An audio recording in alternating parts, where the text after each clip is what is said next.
Hola, bienvenidos. Que lo sepan, este programa es de ustedes y de nosotros. De los que quieren escuchar y ver, opinar y reflexionar. Queremos que se informen, se emocionen, se molesten, aplaudan, da igual. Pero sientan. Porque aquí se respira libertad y no somos infalibles. Es un encuentro con el periodismo independiente, que anhela el bien común, que no se casa con Chana ni Juana. Perseguimos la verdad y buscamos pautas, sí, porque también comemos y no nos condiciona. Criticamos al poder más allá de la ideología, porque no hacemos publicidad ni propaganda, salvo publientrevistas. Aquí la ética no se negocia, se habla fuerte y claro. Y recuerden, a esta hora, la del Mono López, hay muchos programas en el dial, pero como este, para bien o para mal, ninguno. Prepárese. El programa de hoy presenta entrevistas que hicieron noticia esta semana. Declaraciones, análisis de los temas más actuales, aquellos incluso que siguen en desarrollo. Material necesario para comprender lo que ocurre en el país y el mundo. Bienvenidos.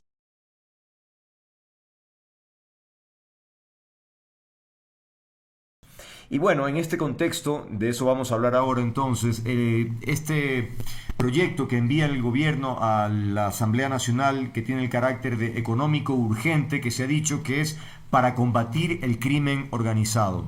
Hoy vamos a tener dos perspectivas, digamos, de trabajo. En algún otro momento tal vez nos enfocaremos más en la parte jurídica, legal, pero ahora nos interesa conocer la opinión de un economista. Finalmente es un trabajo, una iniciativa de lo económico urgente, y estará en esa línea Fidel Márquez, académico muy conocido sin duda a nivel nacional, y el arquitecto Fernando Carrión, experto en seguridad, porque la idea es golpear a las mafias. Por favor, que pasen. Golpear al crimen organizado, como se dice siempre, en donde más les duele, que es el billete, el dinero, el mal habido, por supuesto, ¿no? Entonces, bueno, en esta primera ronda, al darle la bienvenida, me gustaría una lectura general de este proyecto desde el punto de vista de cada uno, en términos económicos, por ejemplo, si va en la línea indicada, y si finalmente desde el punto de vista de seguridad también es la estrategia más idónea, es decir, un análisis global o más bien general, y luego aterrizamos en algunos aspectos. Fidel, empecemos contigo. Bienvenido, buenas tardes. Gracias, Andrés. Un saludo para Carrión.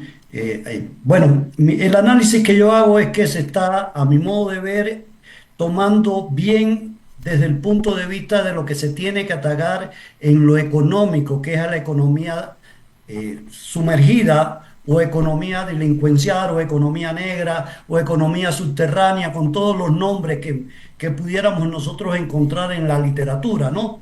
Y que hay... Ay, se nos quedó colgado. A ver, ahí estamos.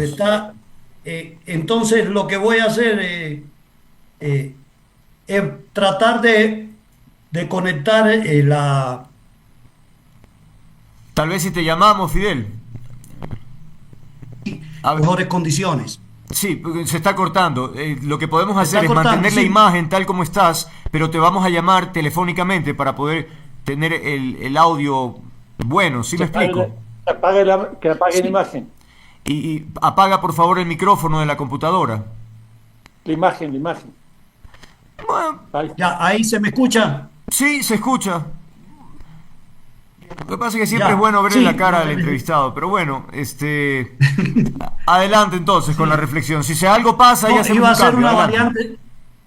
Sí, iba a ser una variante tecnológica de cambiarme al iPad y conectarme con los megas del celular, ¿no? Parece que tengo fallas en la conexión de internet.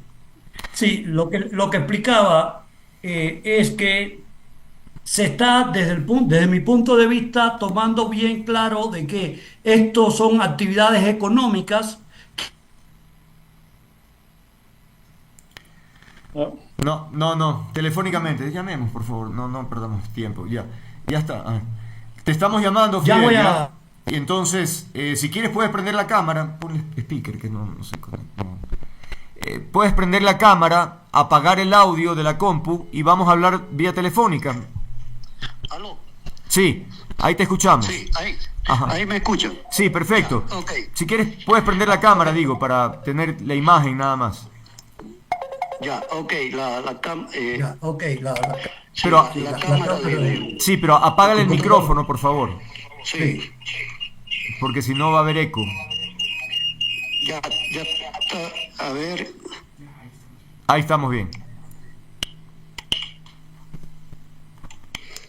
Ya apagué el micrófono de la computadora. Está perfecto. Ahí te escuchamos y te vemos. Adelante, por favor. Excelente. Sí, les decía que a mi modo de ver sí se ha tomado bien en claro la situación de la economía sumergida o economía delincuencial o economía negra o economía subterránea en los distintos nombres que se puedan dar, Sí. y que hay que atacarla desde el lado de la economía. No solamente desde el lado de lo procesal penal, sino también desde el lado de la economía. ¿Por qué? Y esto es importante, a mi modo de ver, que se pueda entender. Porque si usted toma en consideración que eso es parte de todo el andamiaje económico de un país, y que hay estudios que hablan que hay países que tienen hasta un 30 o 35% de su Producto Interno Bruto relacionado con economía sumergida o delincuencial. Y esto no viene de ahora, hay estudios desde la mitad del siglo pasado que se habla de la economía subterránea y cómo esta es parte del engranaje económico existente. Eso por un lado. Por otro lado, es importante que nosotros sepamos que esta economía delincuencial existe porque el riesgo que se tiene de cometer un delito vale la pena correrlo por los niveles de ingresos que se puedan obtener en este tipo de actividades económicas. Por tanto, aquí hay que enfrentar dos cosas a mi modo de ver importantes. Uno, que si queremos combatir la economía delincuencial o economía negra o sumergida o subterránea, tenemos que apuntar, por un lado, a que se pueda tener mejores condiciones para la economía formal o legal, y que por tanto esta de los réditos que valdría la pena invertir en la economía formal y no en este tipo de economía delincuencial. Listo. Porque el riesgo sería tan alto que no valdría la pena hacerlo. Comprendo. Ahora, Fernando, a tu juicio entonces, lo que se está planteando en términos económicos sería un golpe importante al crimen organizado, es decir, ¿cuál sería el alcance de ese golpe para el funcionamiento de estas organizaciones delictivas? Bienvenido. ¿Qué tal, Andrés? Un saludo cordial a Fidel Márquez y obviamente a toda la audiencia. El monto más o menos que se maneja en el caso del Ecuador en términos de lavado es de 4.000 millones de dólares. Upa. Y la UAFE a lo sumo al año recuperará 50, 60 millones de dólares. Esa es la diferencia que tenemos entre lo que se crea por un lado y lo que se controla por el otro. Ahora, la propuesta de esta ley tiene quizás tres elementos. Uno primero, que es un diagnóstico, que me parece que es bastante acertado, tiene una información bastante buena, y lo que muestra es que por lo menos tres tipos de delitos se fueron creciendo durante estos últimos 3 años, porque es desde el 22 hasta el 25. El uno es el homicidio, que este año, si es que la tendencia sigue exactamente igual como los 4 primeros meses, probablemente la tasa de homicidios va a ser 61, 62 homicidios por 100.000 habitantes. Una cantidad impresionante. Lo mismo con el caso de las vacunas, que también están las cifras, y el caso de los secuestros. Los 3 delitos tienen un crecimiento muy alto. Justamente frente a esto que llaman amenazas, se plantean dos tipos de medida. Una que son básicamente el tema de los estados de excepción que han decidido que ya no se vuelvan a convocar y que más bien esta ley establezca los beneficios que supuestamente los estados de excepción entregan. Y eso es pues la pérdida de algunos derechos humanos que existen, y que ya no se necesitaría ninguna decisión, sino simplemente que la policía y las Fuerzas Armadas lo ejecuten. Ahora, pero perdona que interrumpa, Fernando, y justamente en esa línea quisiera insistir, es decir, Se critica que efectivamente el presidente tendría a discreción la posibilidad de decir a dónde acudir e ingresar a domicilio sin mayor protocolo ni respeto a las normativas tradicionales. Eso podría convertirse en una suerte de posibilidades de abuso, de cometimientos de lesiones a los derechos humanos. ¿Te parece que es posible que ocurra o no? Sí, sin duda, y eso puede generar problemas jurídicos, porque puede ser que la Asamblea apruebe una iniciativa jurídica de este tipo y después vengan incluso las apelaciones ante los organismos internacionales, que ya en otras ocasiones ha ido en contra de eso. Entonces aquí puede haber un problema ya en términos internacionales. Entonces, por un lado está esto de la pérdida de ciertos derechos, de ciertos derechos humanos, y por otro lado está la parte económica, que es bastante restringida, es bastante pequeña, porque no trata de regular todo este sector de la economía que tiene más de 60.000 empleos, que es el sector que tiene la mayor cantidad de empleos en el Ecuador, porque de lo que yo he visto, hay un sector pesquero que tiene 17.000 empleados y un sector que es básicamente de mercado minorista, supermercados, 15.000. Este tiene 60.000. Entonces, es un sector que ya opera con ciertas normas. ¿Y dónde opera? En los mercados legales. Por eso, ese es el lavado. ¿Y el lavado dónde se hace? En las empresas privadas que están legalizadas. ¿Cómo se regula eso? No se regula. Lo que se ataca principalmente es la acumulación de recursos económicos, que eso me parece bien, que bajo formas ilegales estos grupos y estas personas han ido captando. Entonces, eso sí está bien, pero eso es muy limitado, porque aquí lo que tenemos es probablemente el sector de la economía más grande, en términos nacionales, que maneja 4.000 millones.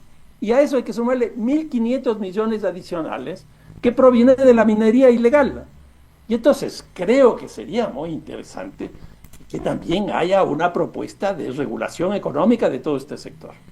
Ok, ahora, Fidel, evidentemente entre los propósitos se ha mencionado que se busca desarticular esas economías criminales. ¿A través de qué mecanismos se plantean medidas de carácter financiero, tributarias? Es decir, me gustaría entender qué tipo de medidas podrían provocar la desarticulación, medidas económicas, desarticular estas organizaciones, y qué alcance tendrían. O sea, ¿cuál sería el impacto real? Ya, a ver, la solución definitiva a esta problemática viene por el hecho de que sea más lucrativo, y esto es importante que lo tengamos en consideración, que sea más lucrativo estar en actividades no delictivas, claro, que estar en actividades delictivas. Esa sería la solución definitiva. Pero mientras tanto hay que contrarrestar esto, y ahí es donde tiene que venir a jugar un papel importante los controles de rentas internas. Y sobre todo a partir de los controles de rentas internas se debería buscar todo este entramado, que además habría que ver si, y como bien Carrión nos planteaba, la UAFE, se habla en el país de que tenemos 4.000 millones a través del lavado, pero solamente se puede detectar 1.000. Significa que no está la UAFE funcionando adecuadamente, entonces hay que ajustar los mecanismos para que sean detectadas estas situaciones. Ahora, aquí es donde hay que tomar la medida. Por un lado la UAFE, por el otro lado el SRI con los controles. Y yo siempre pongo un ejemplo en clase que me parece que de la historia hay que aprender siempre. Recordemos que la mafia en los Estados Unidos se combatió fundamentalmente por la evasión de impuestos que tenían y por los problemas con el fisco a través de los controles establecidos, y no por los crímenes y la cantidad de muertos que pusieron.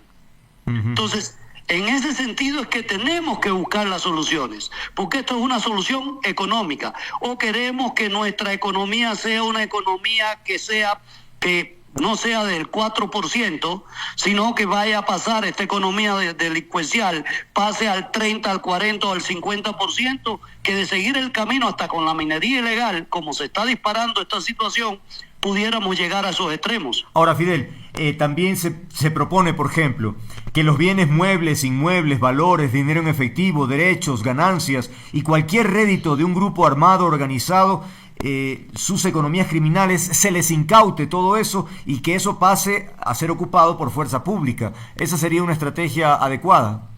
Yo creo que sí, pero además habría porque ¿de qué forma obtuvieron esos recursos?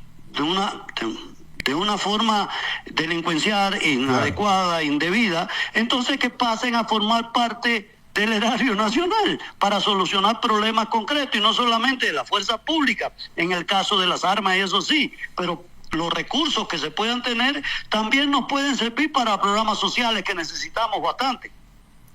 Se menciona en uno de los acápites, Fernando, que quienes hagan donaciones a la Policía Nacional, Fuerzas Armadas, en equipamiento, suministro, tendrán una rebaja del impuesto a la renta causado del periodo fiscal equivalente al valor de la donación por un límite de 30% del impuesto causado. Es decir, motivar a la empresa que colabore en esta guerra. ¿Es adecuada esa medida? A mí me parece que mejor ahí sería una reforma tributaria. Y entonces estos sectores que tienen altos recursos económicos, pues aporten justamente a la policía y a las Fuerzas Armadas, pero bajo la lógica de la tributación y no de la lógica de la donación.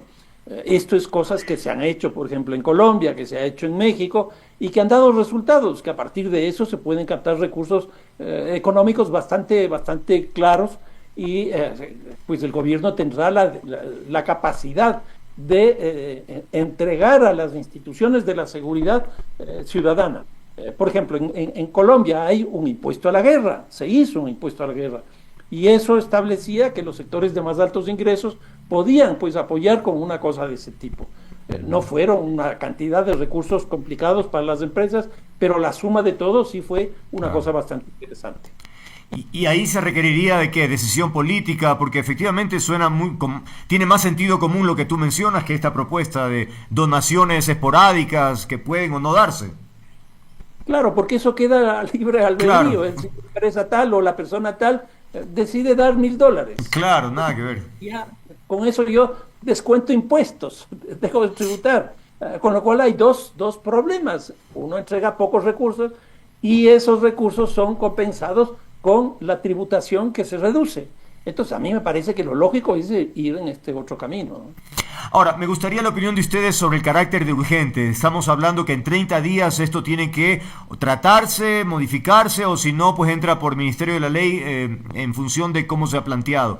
¿Es suficiente el tiempo, Fidel, a tu juicio, en términos de este cambio que se propone para el combate a las organizaciones criminales?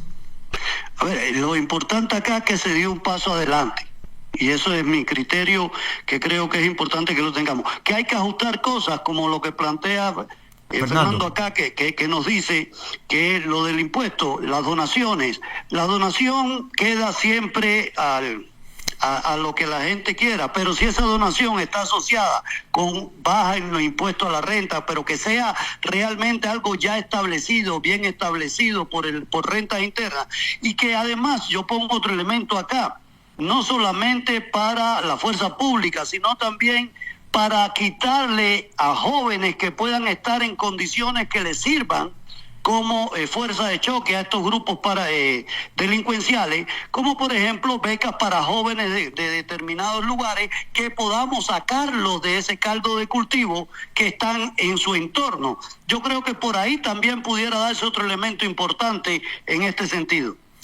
Ahora, Fernando, si se ataca a la parte económica de estos grupos, ¿cuál es el propósito? ¿Desmotivarlos y finalmente que ellos digan, bueno, la verdad es que ya Ecuador no resulta atractivo, mejor busquemos o eliminemos nuestra estructura porque ya no hay negocio? No sé si me explico. ¿Esa sería la eficiencia de la estrategia contra el crimen?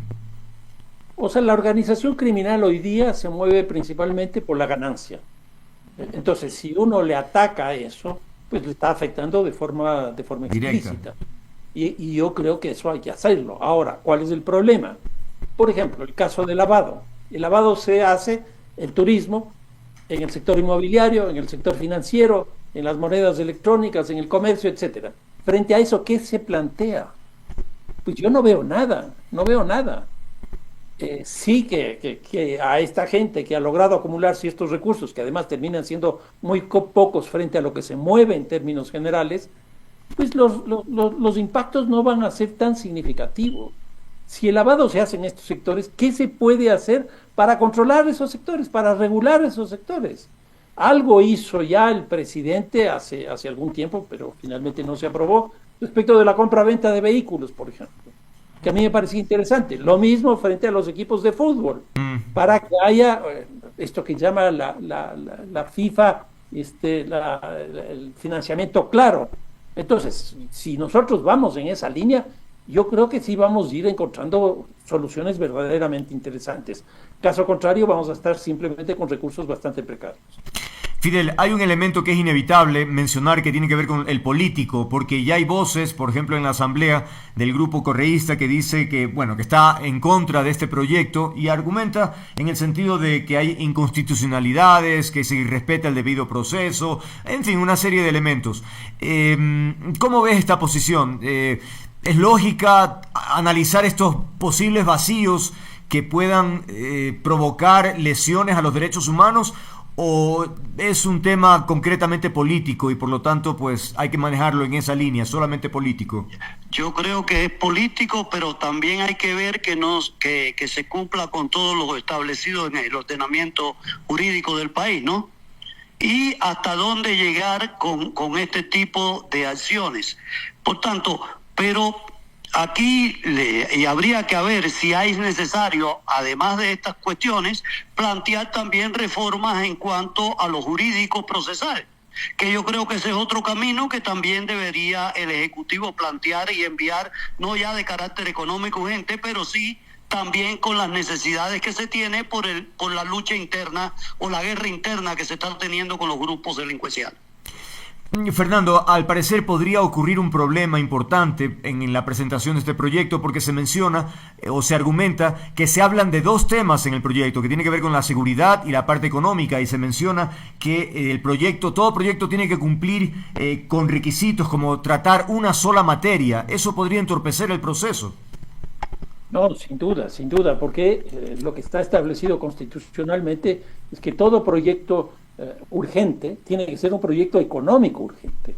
Entonces, habría que ver si es que efectivamente va en esa línea. Por eso es lo que al principio yo decía, que la propuesta va en dos líneas. Uno que es propiamente lo económico, que sí hay, sin duda, pero como la que uno puede estar en contra o criticar, etcétera, pero va en esa línea. Pero también hay una parte muy importante que es básicamente seguridad ciudadana, que no está dentro de la lógica de la economía. Entonces puede haber una situación de ese tipo. Ahora, ¿qué es lo que ocurre? En la asamblea todo se resuelve con votos. Entonces, si tiene votos favorables, se aprobará. Después vendrán las impugnaciones, pero ya está dentro de esa condición de aprobado. Ahora, en este sentido, Fidel, quiero mencionar algunos aspectos económicos que contempla el proyecto. Por ejemplo, el mandatario pondrá por el decreto ejecutivo, puede disponer un tratamiento económico para zonas focalizadas, con incentivos tributarios, alivios financieros, puede imponer medidas de incentivo a la formalización, sostenibilidad fiscal en zonas críticas y recuperación de ingresos tributarios afectados por economías criminales. Es decir, todos estos son elementos que pueden motivar para dinamizar la economía.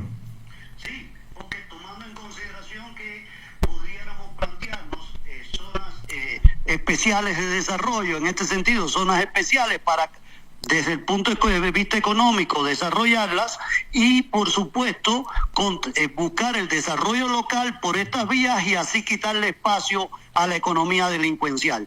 Porque si no aparecen las formas de organización económica adecuada en los territorios, van a seguir teniendo el caldo de cultivo estas organizaciones delincuenciales para seguir teniendo estas actividades.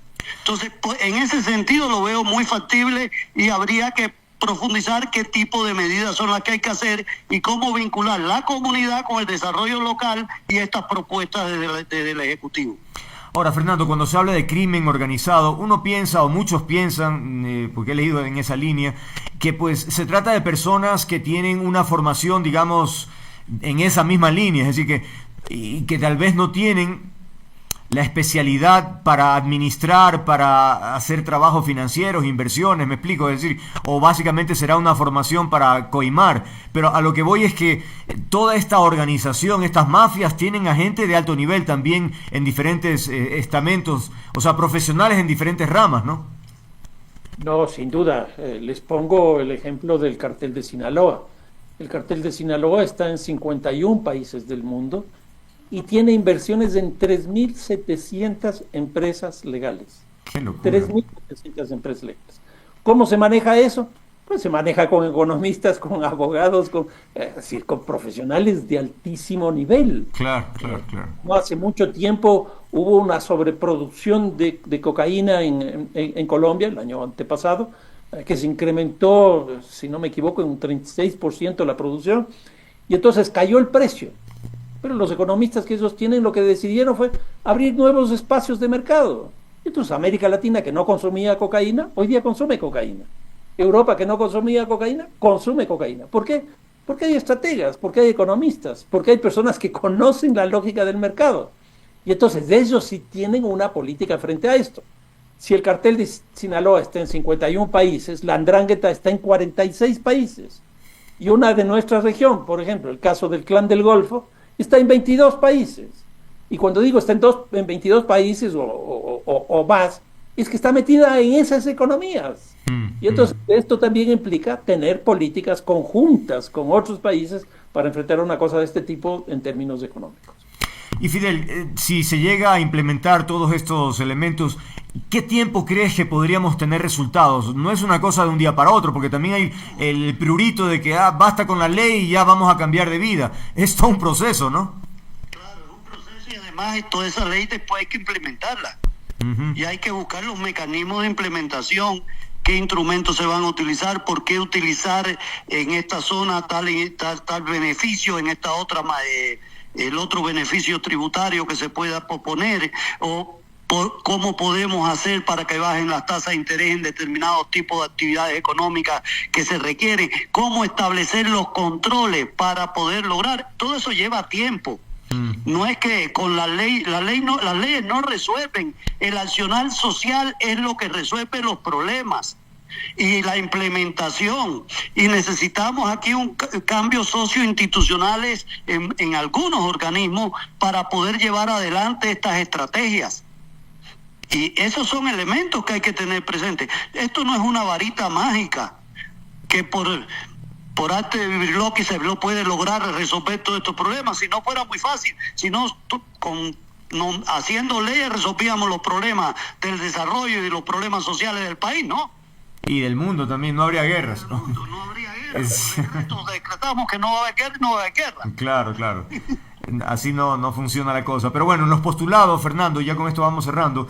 Por ejemplo, se menciona que hay que proteger a los civiles, cosa obvia, ¿no? Entonces dice, define zonas seguras, protege hospitales, escuelas, trabajadores, da respaldo legal a las fuerzas del orden, regula el uso de la fuerza y recupera zonas dominadas por la mafia. A ver si algún rato lo logramos en Durán, por lo menos, ¿no? Crea una transición para que vuelva el Estado y la paz. No, pues todo, el papel aguanta todo. Yo quisiera saber cómo, ¿no? Y para cuándo, porque ya llevamos en la guerra más de un año entonces, y yo creo que el desnivel todavía nos pasa factura. Bueno, pero ahí lo primero que yo te preguntaría, ¿esto que tú acabas de leer es política económica? En principio, no. Por eso. Entonces, cuando yo te decía que tras la lógica constitucional de que se pueden presentar proyectos urgentes en términos económicos, este es un caso típico donde tienes una parte de cuestiones económicas y otra parte de cuestiones de seguridad ciudadana. Y lo que tú acabas de leer tiene que ver con seguridad ciudadana y no con la parte económica. ¿Cómo van a discernir, cómo van a resolver eso? No tengo la menor idea. Finalmente serán los votos, porque así funciona la Asamblea. Qué increíble, la verdad. Bueno, estamos terminando. Comentarles que ya que estaban hablando hace un momento, estábamos hablando sobre la inversión que hacen esta gente, ¿no? Millonarias y qué sé yo. Hace un par de años yo recibí la llamada de un señor que no conocía, que me dijo que quería ser mi socio y invertir en este programa. Y yo decía entre mí, bueno, mi programa es bueno, pero así tanto como para un socio que yo no... Y le preguntaba del programa, el tipo no sabía nada del programa, solamente sabía que yo existía, pero no tenía idea del programa. Entonces yo dije, esto está clarito, ahí quedó. Pues nunca lo llamé ni le contesté, pero es increíble, así se van filtrando, presumo, Fernando, ¿no? Todos estos sectores que decía, en el caso del turismo, en el caso del sector inmobiliario, claro, en el caso del financiero, el caso de las monedas electrónicas, etcétera, etcétera. Y es ahí donde se está moviendo gran parte de los recursos. Si tenemos un lavado de 4.000 millones de dólares, ¿dónde se lava? En las empresas privadas legales, en el mercado. ¿Qué tenemos como política frente al mercado, frente a estos temas? Pues nada. ¿Qué tiende a resolver estos problemas que estoy planteando esta ley? Pues muy poco. La verdad es que muy poco. Entonces, lo que va a hacer es que el señor tal, que es cabecilla de tal grupo terrorista, que tiene una casa de $1 millón, que es una cosa impresionante, pues le quitarán el $1 millón y la lógica seguirá funcionando exactamente igual, porque frente al $1 millón estamos hablando de 4.000 millones de dólares al año. Claro, no, es una locura. Fidel, concluimos contigo. Entonces, bueno, la idea en términos generales sin duda buena, pero todavía hay que afinar muchos elementos de los que hemos hablado. Sí, hay que afinarlo y hay que ponerla dentro de una política de Estado, porque esto es una lucha que nos va a llevar tiempo. De acuerdo. Y por tanto tiene que ser y tiene que estar diferenciado la parte de política económica de la parte de política de seguridad, bien claro diferenciado, aunque se entrelacen y tengan que ver mucho uno con la otra. Muy bien, muchísimas gracias. Claro eso. Perfecto, muchas gracias a ustedes por haber participado. Súper interesante esta conversación sobre los detalles de esta iniciativa que, insisto, habrá que pulir todavía. Fidel Márquez, Fernando Carrión, gracias por haber estado aquí, que tengan una buena tarde. Gracias, Andrés. Un gran abrazo. Igualmente. Un abrazo, Fernando. Para ti también. Listo, gracias a ustedes.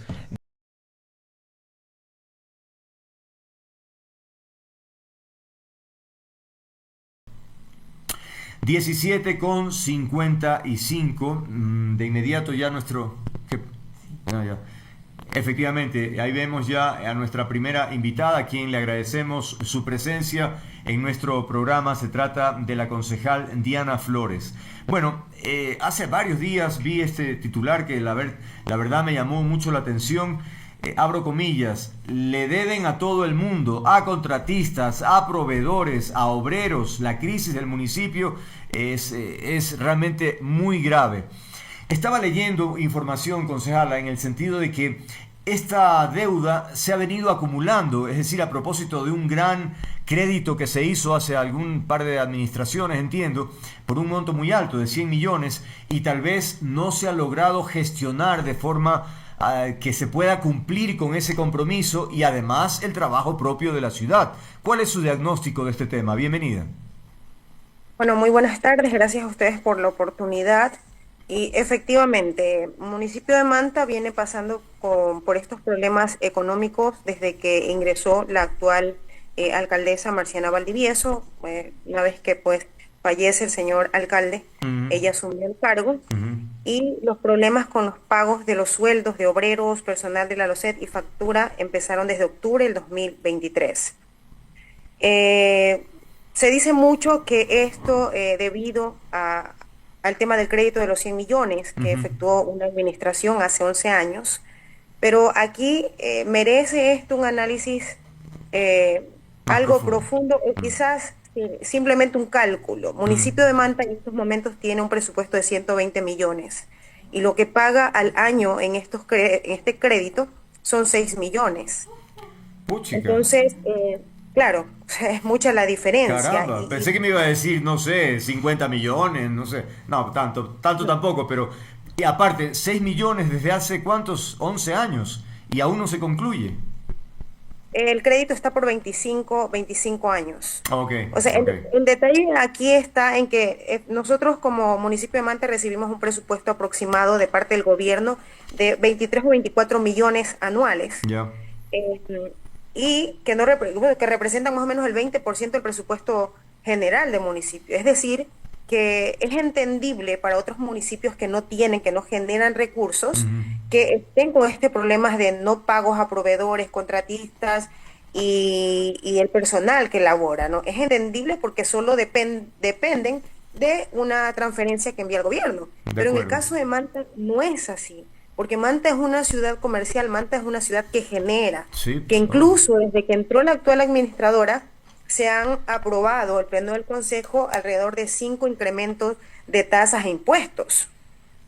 Entonces, Manta es una ciudad que genera tasas, genera patentes, permisos, es una ciudad que genera. Entonces, Sí. Perdone, entonces básicamente lo que usted menciona es que no es tanto el problema de ese crédito, sino de la gestión o de la administración, digamos, de la actual alcaldesa. Sí, para mí es esto, es la mala administración de los recursos. Y eso lo evidenciamos porque una vez que ingresamos al municipio, la actual alcaldesa, ella fue concejal de Manta en la otra administración, Ajá. por lo tanto tenía que conocer el estado del municipio, de los créditos que se hacían, Ujú. de lo que se pagaba, porque uno como concejal tiene que interesarse por el tema público, porque para esto estamos. Sí, pues. Entonces, ella asumió el cargo y sabía cómo estaba el municipio, y pese a eso, iniciando el año 2023, cuando ella asumió, se contrataron valores fuertes, altos en eventos, que es lo inaceptable que en todo tiempo nosotros hemos cuestionado este tema. Por ejemplo, Entonces, ¿qué dígame. evento y qué monto? A ver, 2023 contrataron 3,5 millones para eventos, que eran las fiestas de Manta, que Ah, eran ok. el árbol que costó 250,000, o sea, esos tipos de eventos. Comprendo. 2,400,000 para el alquiler de sonidos, 1,700,000 para el alquiler de carpas y mesas. El año pasado 1,100,000 otra vez para eventos, y este año acabaron de adjudicar 2,630,000 para eventos. Si usted suma, tenemos un gasto de 11,3 millones en eventos. Entonces, si yo no tengo recursos, yo no comprometo los recursos Obvio. que tengo, el poco que tengo, porque sé que voy a tener problemas económicos, ¿no? Y esto es lo que está pasando en estos momentos. Es el resultado de la mala administración de los recursos. ¿Y la alcaldesa qué dice? Porque la verdad, en alguna ocasión intenté contactarla, pero fue difícil. Parece que no le gustan mucho los medios, no sé. Bueno, en municipio las cosas se manejan como que mucho a puertas cerradas, a pesar de que se diga que es un municipio de puertas abiertas y de transparencia, en honor a la verdad no es así. Ujú. Y entiendo yo que por cómo está la política en estos momentos, que cualquier persona que cuestiona, que dice, todo el mundo tiene miedo, ¿no? Mm.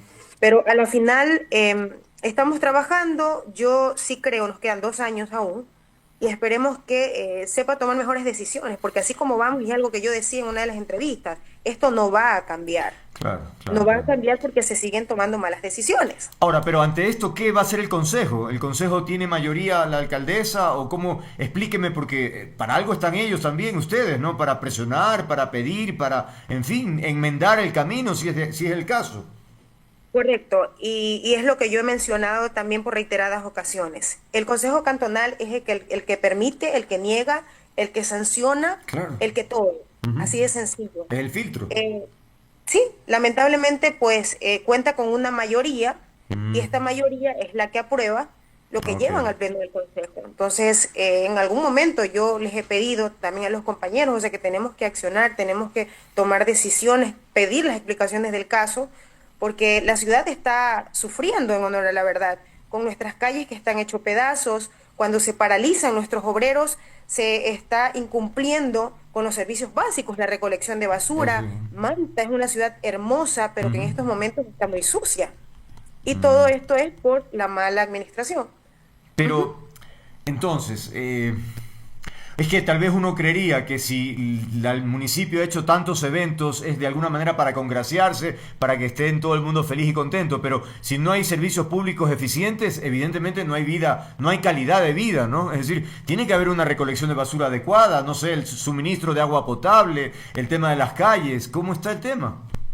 O sea, es que efectivamente es así. O sea, usted quiere proyectar a Manta como una ciudad turística, pero lo Ujú. primero que debe de hacer es mejorar la calidad de los servicios básicos. Claro. El tema del agua acá es precario. ¿Ah, sí? El tema de las calles es algo insostenible, y el tema de la recolección de basura es una cosa que la verdad da miedo. Manta está sucia. Entonces, entiendo yo que los eventos, bueno, la figura que se les da es para dinamizar la economía. Comprendo. Que yo les he mencionado también, no estoy en contra de los eventos, Ujú. pero al recibir un municipio tan endeudado, como se lo ha dicho, tomo mejores decisiones. Y es sencillo, quiero eventos, lo manejo por la parte privada, aprovecho las buenas relaciones y dinamizo la economía con la parte privada, ¿verdad? Ujú. Pero los recursos municipales, los recursos del pueblo como tal, yo los tengo que utilizar en lo realmente urgente, prioritario, en lo que la gente necesita y pide a gritos. Claro, claro, claro. Ahora, entiendo, según leía una nota, que hay denuncias que se han presentado por concejales ante Defensoría del Pueblo, Contraloría, Ministerio de Trabajo, por el tema de los atrasos de sueldos y contratos. ¿Cómo está ese tema? Así es, bueno, estamos a la espera de lo que indiquen las autoridades competentes y la verdad, un llamado a las instituciones que corresponden. Como concejalas, nosotros hemos colocado varias denuncias, incluso a la Contraloría General del Estado por varios procesos de contratación que, bueno, están a la espera de una respuesta de que se pueda incluir en la planificación para algún examen especial. En el tema de los pagos de los sueldos, sí, colocamos oficios a la Defensoría del Pueblo, al Ministerio de Trabajo. Lo que supieron manifestar es que ellos como ente no pueden obligar a las instituciones porque el responsable total es la máxima autoridad. Y de alguna manera tienen razón, pero ¿a quién nos quejamos? Si es la institución que competente, ¿no? Pero y ahí a la espera, nuestros obreros se paralizan y créanme que ellos se sienten hasta penados con Manta, porque saben que Manta paga una tasa de recolección que fue incrementada el año pasado también y que la pagan mensualmente en la planilla de luz. Entonces, por lo tanto, ese recurso que entra por la tasa de recolección debería, por obvias razones, pagársele a nuestros obreros, que son los que trabajan en aseo y recolección, pero no se lo hace. Le preguntaba hace un momento por algún tipo de declaración que haya hecho la alcaldesa, es decir, ella qué dice ante la población, minimiza el tema, dice que no hay deuda, no sé qué o exactamente cómo va a solucionar este tema, lo reconoce, no sé qué es lo que dice. Bueno, el vocero indica, hace pocas No declaraciones es ella, es un vocero el que... No, el vocero, el coordinador de coordinadores, le digo yo, ¿no? Entonces, él es el que indica que esto se debe al crédito del Banco Mundial. Obviamente, yo no acepto que sea así, porque tenemos 120 millones y pagamos 6 millones de ese crédito. Entonces, si yo gasto más en eventos y no priorizo el recurso, entonces es inaceptable. Entonces, lo indican que es por allá. En el tema del gobierno, las asignaciones que recibimos mensual son cerca de 2 millones. Entonces, como que no justifica porque Manta genera, y lo que indicaba el coordinador es que entran 1,5 millones en este mes de mayo, junio y julio de recaudación. Y eso es algo que no se tiene claro porque es una información que se la tiene bastante blindada, con mucha reserva. No se la entrega realmente. Ahora, se anunció, entiendo, una suerte de plan de austeridad, pero al parecer o no funcionó, o no lo implementaron. ¿Qué sucedió? Porque la idea es ahorrar, pues. Claro, ese plan de austeridad, y yo recuerdo que en su momento lo analicé el tema y presenté, le enseñé a la señora alcaldesa, o sea, cómo era la estructura que tenía a abril del 2019 del anterior alcalde. Por ejemplo, en ese tipo habían 11 direcciones. Y nosotros ingresamos al municipio en 2023 y ya había 33 direcciones, de 11 a 33. Y aparte de eso había subdirectores, jefes, coordinadores, y así la nómina se infló increíblemente. Veía uno de los alcaldes, el que salió antes del señor Agustín Intriago, que decía que él pagaba con 1,90,000 la nómina mensual. Pero en estos momentos, según las palabras del coordinador, estamos llegando a 3 millones. Entonces, ¿qué es lo que merece esto? Un análisis, porque a veces por compromisos políticos uno termina haciendo lo que ha pasado. El gasto corriente del municipio de Manta es un gasto obeso. Y en el nivel jerárquico superior son sueldos altos, ¿no? Altos.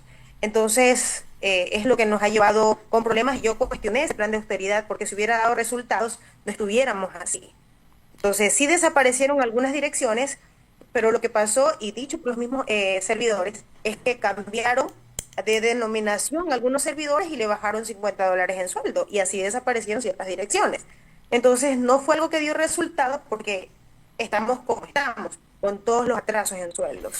Ahora bien, la normativa, en términos generales, en las administraciones municipales, contempla la posibilidad de la revocatoria del mandato. Acá en Quito, recordamos el caso del señor Yunda, en este momento Pavel Muñoz está enfrentando la recolección de firmas. Me pregunto, si eso ocurriese en Manta, ¿la alcaldesa tiene popularidad como para que la gente más bien la apoye o no? Es decir, no se han la posibilidad no se han planteado de pronto de convocar al pueblo a ver qué opina. Es que lo que no se puede permitir es un cheque en blanco, que alguien entre a un cargo y tenga que estar ahí el tiempo que sea sin hacer nada. O sea, para eso no se lo eligen. Es decir, tiene que responder, tiene que haber un cumplimiento de tarea. Así es, bueno, eso créanme que es un secreto a voces. Y es evidente, la gente está en desacuerdo con la administración municipal porque, en honor a la verdad, en los temas principales que es agua, recolección de basura, vías, no ha habido una buena administración y lamentablemente el desagrado o el rechazo de la ciudadanía hacia la actual administración municipal está allí, es evidente, está a la vista. No sé por qué, y hay mucha gente que a nosotros como concejalas nos dice, pero vamos a la revocatoria. Sé que no es un proceso fácil y nuestra intención como concejalas es velar porque se le cumpla a la gente, por la buena administración de los recursos y de alguna manera que nuestra crítica sea constructiva para que la actual administración mejore. Pero a tal punto de llegar a la revocatoria, nosotros como servidoras, como concejalas, no hemos planteado eso, más que a nosotros nos quisieron revocar. A nosotros nos plantearon una revocatoria de mandato a las 3, pero gracias a Dios colocamos los descargos y no había por dónde. Y entonces es algo complejo. Sé que existe la otra parte que es la destitución del cargo. Pero nada es fácil en la vida, pues, concejala. Es decir, las cosas hay que, si uno quiere hacerlas, tiene que buscar. Y finalmente, si hay el respaldo ciudadano, se consigue, me parece que es el 10% de las firmas del padrón en cada localidad. Y bueno, se le consulta al pueblo, de pronto la respaldan, de pronto no, pero ya es una alerta o es una presión. Lo que no podemos permitir, y esto lo digo así como ciudadano normal de cualquier parte, ¿no?, es que tengamos autoridades que irrespeten la voluntad y que, como usted dice, tienen que cumplir con la gente, y si no lo cumple, ¿por qué hay que aguantar a un personaje que es irresponsable o es vago? No sé, no le estoy diciendo que sea así la alcaldesa, en general digo, pero ¿por qué hay que aguantar eso? Es decir, para algo existen las normativas, esas herramientas democráticas, porque eso es democracia, ¿no? Entonces, bueno, se lo dejo planteado, a ver si, aunque no diga que yo voy a ser el que esté ahí metiendo candela, pero a veces toca. Sí, yo entiendo, y creo que es un camino tan complejo, no tan complejo, pero bueno, veamos qué pasa. En honor a la verdad, también es lo que las cosas mejoren, por el bien de todos. Pero, ¿por qué no conversa con el señor Marroquín acá en Quito? Él lleva adelante la gestión de recolección de firmas. Digo, porque él debe saber todo el proceso. Es que no ha de ser tan complicado. Capaz a ratos uno dice, uy, no, empezar, ¿por dónde empiezo? Y ahí uno se complica y se queda paralizado. Una llamadita a Marroquín y eso que nadie me estaba pagando por este asesoramiento, ¿no?, público. Ya lo han de llamar en estos días de mata para la cosa. Pero no, creería que es simplemente para conversar y que tengan más claro el panorama. Pero yo lo único que abogo es porque la gente sienta que es su ciudad y que hay que trabajar por su ciudad y que nadie tiene que irrespetarla, que tiene que haber transparencia, la rendición de cuentas de cómo se invierte el dinero de la gente. Eso me parece que es tremendamente importante, que no se puede dejar ahí. Bueno, lamentablemente el tiempo se nos ha venido encima, debo agradecerle. Espero que no sea la última vez volver a conversar después de un tiempo sobre otros temas. Porque me parece que Manta lo merece, es una ciudad realmente hermosa y muy importante en términos productivos. Así que ya conversaremos, Diana, por ahora. Diana Flores, concejala de Manta, hablando sobre esta situación particular de crisis económica. Que tenga una buena tarde, Diana. Usted, y muchísimas gracias por la oportunidad. Gracias, hasta luego. Estaba pensando, chica, la gente me va a decir que yo estoy ahí, de cizañoso, sí, pero es que me desespera cuando veo que a veces uno mismo pone muros de frente, ¿no? Y dice, pero es que no, eso no puedo. ¿Por qué? ¿Por qué no se puede? ¿Por qué? Averigua, llama y bueno, si te dicen, no, pero es que se necesitan 50 millones de dólares, bueno, tal vez sí, ahí sí déjalo. Pero si no, capaz que no es tanto, sino que a veces, insisto, uno mismo se complica. Bueno, 17:33, vamos a la pausa.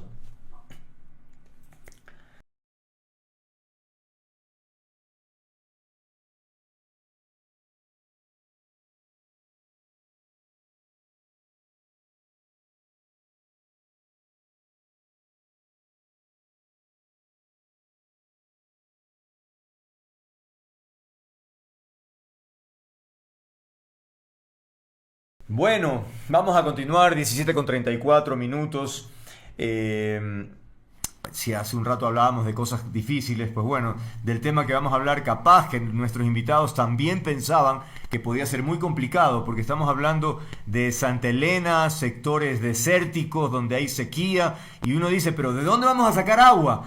Bueno, pues es posible, pero es que uno tiene que planteárselo, trabajar la idea y buscar los mecanismos. Es que estábamos hablando a nuestros actuales invitados, les doy la bienvenida, estábamos hablando en la entrevista anterior de un problema en Manta, y bueno, pues nos quedó la idea de que había que trabajar por ese tipo de cosas, aunque sean muy difíciles aparentemente. Bueno, decía que vamos a hablar sobre lo que significa sembrar agua, que aunque parezca imposible, en sentido figurado ya es una realidad, al menos en este sector del que vamos a hablar,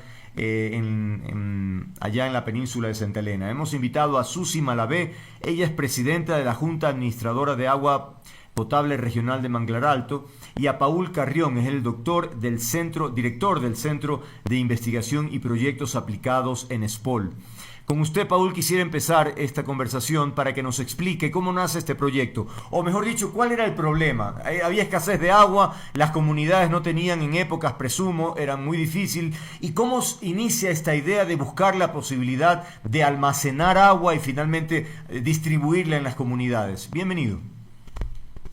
Muchas gracias, muy buenas tardes Andrés y Susi, buenas tardes. Buenas Sí, tardes. en realidad el asunto era un problema que se convertía en un problema social. Se necesitaba agua en esta zona y como usted dice, la zona es semiárida. ¿Qué pasa? Que el río Manglar Alto tiene agua 3 meses en el año. Digamos, es estacional. En la época de lluvia tiene agua, pero en la época que no llueve, pues se iba secando poco a poco hasta que ya no tenía agua. Y entonces la comunidad hace muchos años, con la ayuda de un padre eh, párroco de allí, Ujú. empezó a hacer pozos. Entonces empezaron con un pozo, después tenían 2 pozos, pero cada vez que el sitio, como está cerca a montañita, iba creciendo la demanda de agua, Mm. pues iban habiendo problemas. Y entonces esa era la necesidad del recurso agua. Nos llevó a pensar, porque es un trabajo conjunto entre la comunidad y su junta de agua y la universidad. ¿Qué podemos hacer? Tuvimos que ir buscando, no solamente en libros, sino en la experiencia ancestral que había en la propia zona. Pero doctor, Eso es el espíritu. cuénteme o explíqueme por favor, ¿cómo la SPOL asume este reto? Es decir, ¿se enteraron de este problema y le correspondió a usted decirle a los directores de SPOL, a ver, señores, podemos hacer algo aquí, la universidad tiene un rol? Me explico, quisiera Claro. entender esa parte porque caramba, Sí, es una decisión muy importante. claro, hay dos cosas, ¿no? Que una es que las funciones sustantivas de la universidad son docencia, investigación y vinculación. Y la vinculación con la sociedad es un deber que tenemos que Así es. hacer de nuestro trabajo los profesores universitarios y donde los estudiantes practican. Es decir, en la Mm, escuela hay todo un programa de vinculación. Y después ya el resto es que según la profesión uno va caminando por los territorios y nos encontramos con las personas y dialogamos y decimos cuál es la necesidad. mm. Y entonces es bonito porque trabajan profesores, estudiantes y la comunidad. Y yo le podría decir que ustedes me dicen a mí doctor, pero ahí hay otro doctor que es un miembro de la comunidad, que él no tiene el título, pero con la experiencia de los años tiene todo un bagaje de Bagaje. Ujú. conocimientos y él es el doctor Blas, que es el jefe, digamos, de los operadores que tiene Susi en su trabajo. Entonces, por eso es el tema. Ok, ahora Susi, cuénteme usted por favor de qué comunidad, a qué comunidad pertenece y cuénteme también cuáles eran los problemas que enfrentaban como comunidad y luego para saber qué ha pasado en el camino, cómo ha sido el aporte de la comunidad en el proyecto. El audio, Susi, conéctele. ¿Cómo están? Muy buenas tardes, mucho gusto. Mi nombre es Gloria Azucena Malavé Lainez. ¿Cómo que Soy Gloria la actual Azucena? ¿No es presidenta. Susi? Ah, Sí, no, Susi, sí, Azucena, por Susi, ya, sí. bueno, listo. Este, yo soy la actual presidenta de la Junta Administradora de Agua Potable de aquí de Manglar Alto. nuestra regional de agua, que la conforman 6 comunidades, casi alrededor de 4.500 usuarios permanentes de nuestra institución. Entonces, como usted verá, prácticamente damos el líquido vital a más de 40.000 personas. Entonces, el crecimiento de la población ha hecho que nosotros sigamos creciendo como institución. Perforamos más pozos, obviamente, para poder llegar a las familias, a los hogares, a los niños, a los adultos mayores. Entonces, y obviamente de la mano con la academia, y al cual agradezco, doctor Paul Carrión, por ese vínculo que tiene con la institución, y gracias a todos esos proyectos que se han dado, nosotros hemos podido fortalecer nuestra institución. Ahora, explíqueme cómo fue el acercamiento a la comunidad, es decir, cómo fue el acercamiento a la comunidad en términos de explicar el contenido del proyecto, la participación de ellos, es decir, cómo recibieron la noticia y cómo se fueron involucrando. Ya, la Universidad SPOL ha venido trabajando junto con la institución ya más de 18 años. Obviamente han pasado aquí administraciones de 2 periodos cada una, y cada uno ha hecho la intervención y ese vínculo con la universidad. Ellos se acercaron porque aparte de la Universidad SPOL, tenemos otras universidades aliadas también para hacer estos trabajos. Y eso es importantísimo. Claro, porque ellos en su universidad tienen el conocimiento, tienen los libros, pero nosotros acá en campo les damos para que hagan, experimenten y hagan su trabajo. Entonces es un trabajo en equipo. Tanto ellos aprenden y nosotros también aprendemos de ellos. Entonces es un trabajo en equipo. Entonces, al cual nosotros, si hubieran más universidades que se aliaran, sería importantísimo. Claro. Ahora, doctor Carrión, explíqueme cómo ha sido esta sinergia entre la tecnología actual y la recuperación de ciertos conocimientos ancestrales. Exactamente cómo ha funcionado esto para armar, entiendo, diques, ¿no? Diques de repositorios de agua. Explíquenos, por favor. Sí, digamos la tecnología de la ingeniería pues dice que hay que perforar pozos y los pozos se los hace técnicamente y de esos pozos se bombea, se explota el recurso agua y se va distribuyendo según un almacenamiento que se tiene. Ujú. Pero ¿qué pasa? Que en algunas ocasiones ya, aunque cada vez teníamos más pozos, ya casi no había, el nivel del agua bajaba en los pozos y ya había muy poca agua. Y entonces allí que la tecnología, por más de que haga pozos, no va a resolver el problema. Entonces, se llegó al tema de lo que hacían los antiguos, que está en Ya. algunos libros del doctor Jorge Marcos, un arqueólogo, cuando se habla en la península de las albarradas y de los tapes. Por ejemplo, si usted pasa por Zapotal, ahí al filo de la carretera se puede ver unas albarradas. Ujú. Y en este caso los tapes es como usted bien dijo, el dique. Técnicamente en ingeniería se le llama dique, pero en la comunidad, en el conocimiento ancestral es un tape, porque por donde va el agua se hace un muro, que es Ya. el dique, y eso tapa y eso almacena, hace que el agua no se vaya al mar, porque si el agua dulce se va al mar se pierde. De Pero acuerdo. ¿qué pasa? Que cuando se almacena, el agua empieza a infiltrarse y entonces adentro, debajo hay como un terreno que es como una esponja que va acumulando todo el agua. Es decir, ahí hay un almacén subterráneo, pero ese almacén subterráneo lo propiciamos con el tape o el dique.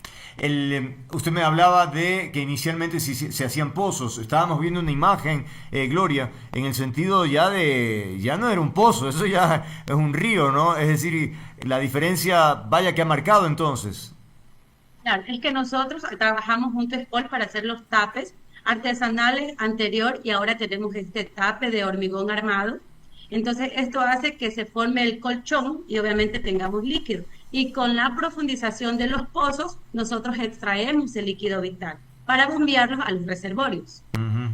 Ahora, y luego la distribución, ¿cómo se realiza? No sea que haya peleas luego por que a mí no me traen suficiente agua o yo quiero más, porque eso ocurre, ¿ah? Y en otras partes del Sí. mundo la pelea por el agua es una realidad. Verá, le comento, nosotros tenemos alrededor de 16 pozos perforados. Ya. Entre 10 HP y 15 HP, obviamente, varían el caudal. De allí nosotros tenemos 5 pasos para poder nosotros llegar a los hogares de las familias. Primero hacemos lo que es la captación, luego la conducción, luego el almacenamiento, el tratamiento, porque también le damos un tratamiento, y luego la distribución a cada uno de los hogares. Entonces, todos van con líneas independientes. Cada comunidad obviamente está enlazado con las líneas principales. Entonces, todas las familias prácticamente están abastecidas. Y las que obviamente que ya se han ido poblacionando ya ahorita, en la Ujú, ujú. actualidad, que son nuevas familias, Ajá. entonces se hace las extensiones de las redes y Mm. también se llega a estas nuevas familias. ¿Y el servicio qué costo tiene? El servicio nosotros tenemos un plan tarifario y Ujú, varía por nuestro sector, ujú. porque nuestro sector es bastante turístico. Claro, Entonces tenemos una tarifa domiciliaria, una residencial, una hotelera, porque en nuestro sector hay bastantes hoteles, y claro. una industrial, porque también tenemos en el sector camaronera, laboratorios de larvas. Entonces nos manejamos por una tarifa básica. Obviamente que cada usuario paga un excedente por el consumo lo que consuman de más, porque una tarifa base son 10 metros cúbicos, pero si ya consumimos 15, 20, tenemos que pagar un excedente. Ahora, para tener una idea, ¿en qué rango hablamos de valores? Valores entre 50 centavos a 80 centavos. Ok, ok, bastante manejable, realmente increíble. Ahora, Paul, Sí. cuénteme sobre este reconocimiento de UNESCO, ¿no? Es decir, ¿qué significa haber tenido este reconocimiento internacional? Bueno, yo creo que es un reconocimiento que sobre todo pone a Manglar Alto en un mapa mundial. Mm, Y esto nace porque, como dijo Susi, hubo un evento donde los compañeros de la UCSE, Universidad Península Santa Elena, que trabajan con nosotros, llevaron como 8 extranjeros. Y los extranjeros cuando vieron esto dijeron, oiga, esto es bárbaro. Lo que están haciendo aquí, es algo increíble que debe ser reconocido. Entonces nos pusieron en la pauta, nosotros seguimos investigando y entonces vimos que podíamos presentar el proyecto a UNESCO. Entonces lo preparamos en un trabajo en equipo con Susi, con profesores y estudiantes, y se presentó a UNESCO. Y UNESCO, eso lo presentamos entre junio y el 31 de agosto del 2024, que es el tiempo de la convocatoria. Y entonces UNESCO lo revisó, UNESCO lo valoró, UNESCO vio todas las cosas y dijo, aceptado, lo reconocemos y pasa a formar parte de la red mundial de sitios demostrativos de ecohidrología. Entonces es un gran honor para el Ecuador, obviamente para SUS y para toda la gente de Manglar. Y hay una cosa interesante, estimado Andrés, que lo que ellos están haciendo puede ser replicado en otros sitios costeros mm, ujú. y a un valor de costo no muy oneroso. Es manejable para las comunidades. No, no, realmente es increíble. O sea, es impresionante que con esta gestión finalmente tengan acceso a un recurso tan valioso, es decir, que depende la calidad de vida o la vida y la muerte de las personas, realmente, si no tiene acceso. Ahora, leo aquí Gloria, Azucena, Susi, ya bueno, da lo mismo. Que básicamente tienen 40.000 usuarios, o sea, estamos hablando de una población importante. Sí, nosotros tenemos alrededor de 4.500 usuarios registrados en nuestra institución Ujú. y obviamente damos el agua a los usuarios permanentes alrededor de 25.000 personas. Pero nosotros siempre consideramos nuestra población flotante porque nuestro sector es bastante turístico. Recordemos que nosotros tenemos dentro de nuestra regional la montañita, que es bastante visitada. Entonces prácticamente son alrededor de 42.000 personas que nosotros damos mensualmente líquido vital. Ujú. Ahora, por cierto, se me pasaba algo, Paul. ¿Cómo llega el proyecto a la UNESCO? Ustedes presentaron el resultado y ellos lo analizaron y finalmente comprobaron. Además que tiene características peculiares, ¿no? De otros proyectos en otros países. Entiendo que el nuestro tiene particularidades que lo hacen especial. Así es, sí. Hay un dossier que se entrega a UNESCO que lo preparamos en conjunto. Es un formato que tiene varias partes y tenemos que demostrar de que intervienen las dos partes, la parte ecológica y la parte hidrológica. Entonces ahí hay una comisión, ellos lo revisan, algunas veces hacen hasta visitas y una vez que fue aceptado, pues pasa a formar parte de una red mundial de sitios demostrativos de hidrología, que vale la pena decir que en Ecuador ya hay dos más, uno en Galápagos y uno en Loja. Pero el de Manglar Alto es peculiar porque es una zona costera. Y hay un detalle interesante porque el tape este que se hace allí, el dique, no solamente almacena agua, sino que impide, porque normalmente en las zonas costeras se da lo que se llama intrusión salina, que el agua salada empieza a entrar. Entonces ese tape tiene una doble función. Por un lado, almacena el agua y por otro lado, impide que entre el agua salina. Entonces por eso, digamos, fue meritorio el caso de Manglar Alto. Mm. Y Sin duda, ¿no? también, así que Esta ahí también me característica que usted ha gustaría, mencionado. Y entonces ahí también, hablamos entonces de estas técnicas heredadas de los abuelos de allí, de las comunas, Gloria. sí, ahí, bueno, me gustaría también aportar que nosotros también ahí en el TAPE tenemos fauna y flora, Ujú. porque también tenemos nosotras especies ahí, camarón, pescados, y sobre todo que este lugar también es bastante turístico. Entonces la gente va, visita, se baña, cuida, de manera eso, y también hace la pesca artesanal. Entonces eso también es muy bueno. Esto concretamente en la población de Manglar Alto. Exacto, y los lugares que están aquí cercanos que nos visitan y conocen el sitio porque se ha hecho bastante conocido ahora. No, sí, pues claro, Manglar Alto, imagínese. Sí. No lo decía por si acaso, que cuando vaya voy a comer con más ganas porque ya tengo Bienvenido, esta bienvenido. información que me parece genial, ¿no? ¿Cuál es el siguiente paso? ¿Habrá que mantener, Gloria, este sistema, que haya una buena administración? Me explico, es decir, profesionalizar, porque como esto va creciendo, se va a requerir gente que sepa administrar un volumen tan grande de personas que se benefician de este proyecto, ¿no?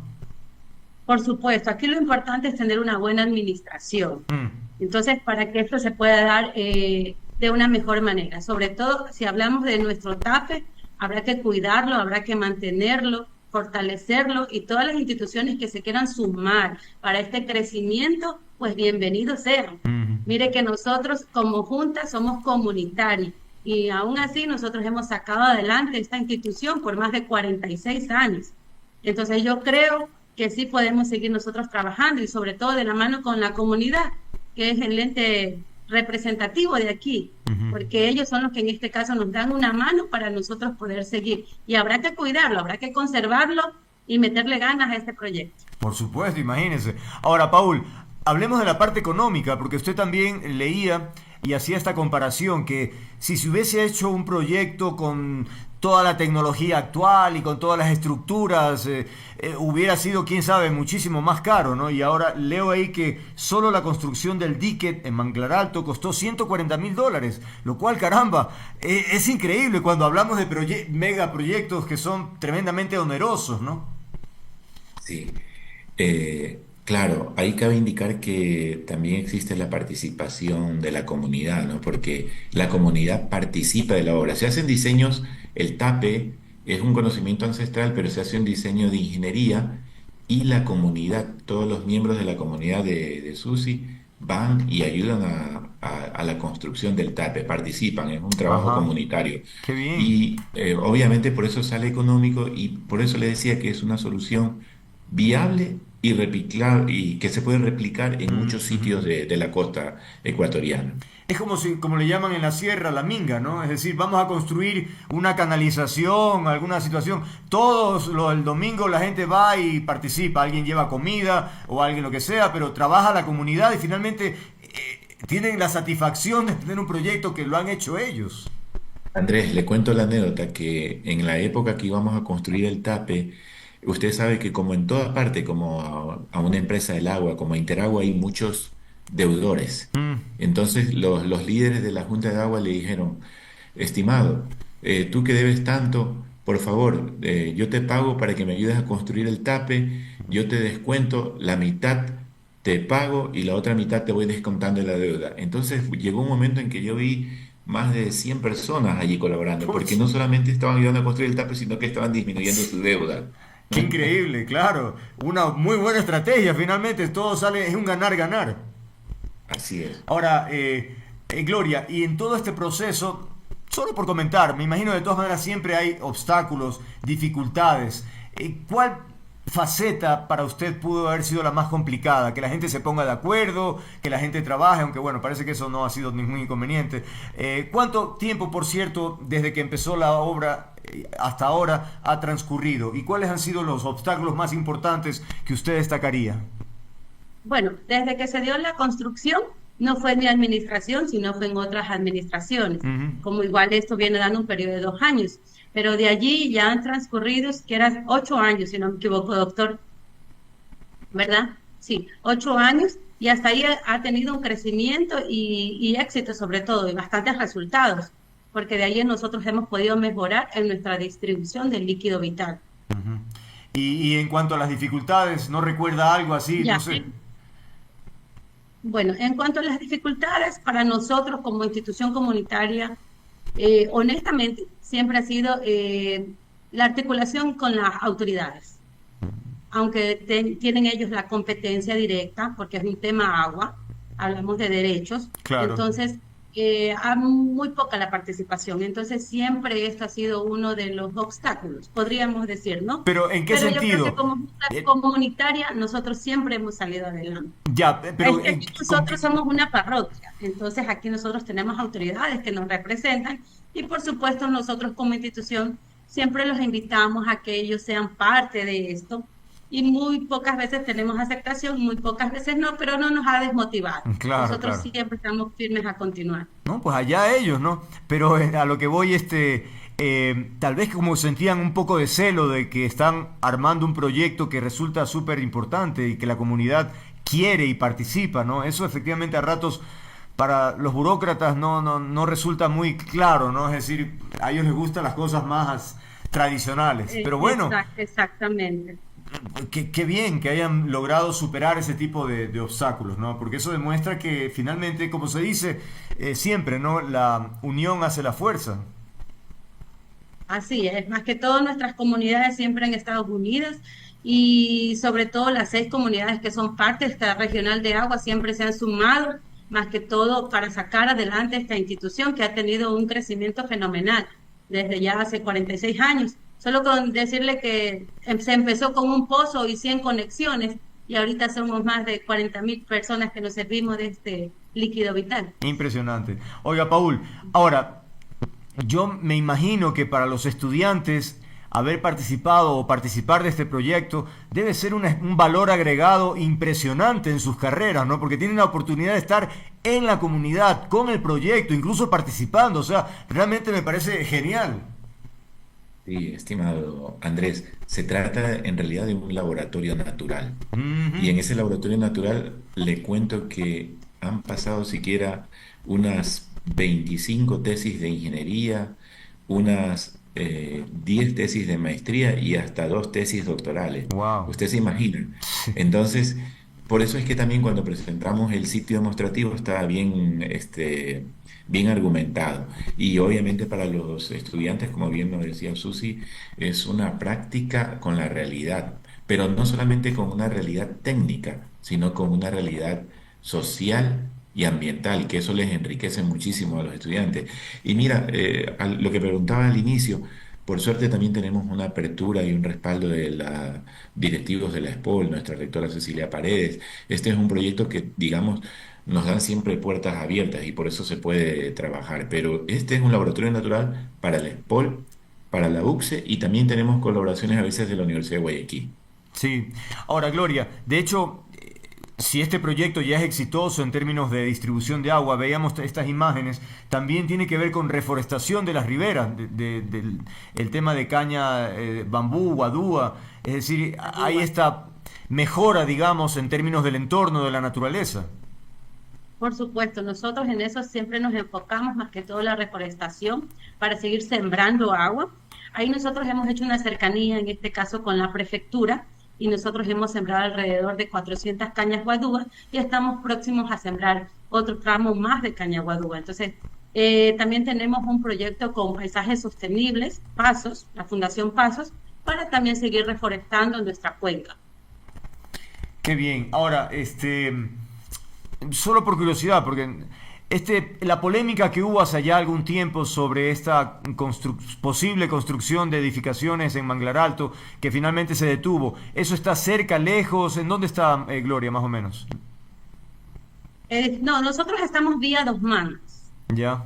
Eh, de Manglar Alto está a 7 kilómetros nuestros pozos. Ah, ok.